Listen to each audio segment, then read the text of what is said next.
Hello বন্ধুরা, আজকে আমরা কাঁচকলা চিপস বানাবো। তার উপকরণ, প্রথমে কাঁচকলাগুলোকে একটা একটা করে ভালো করে ছাড়িয়ে নিয়ে খোসা, এবং একটি গামলিতে জল দিয়ে খানিকটা নুন হলুদ দিয়ে কাঁচকলাগুলোকে পাতলা পাতলা করে কেটে পিস করে নুন হলুদ জলেতে ভালো করে ভিজিয়ে নিয়ে ধুয়ে তুলে রাখতে হবে 5 মিনিটের জন্য। তাতে কড়া গরম করে কড়াতে তেল দিয়ে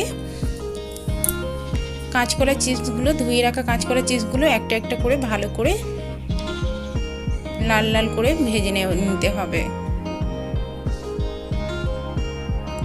যতক্ষণ না লাল লাল হচ্ছে বা কড়া হচ্ছে, একটু নেড়ে চেড়ে ভালো করে ভেজে কড়া থেকে একটা প্লেট নিয়ে প্লেটের মধ্যে তুলে রাখলাম। তুলে নেওয়া হচ্ছে।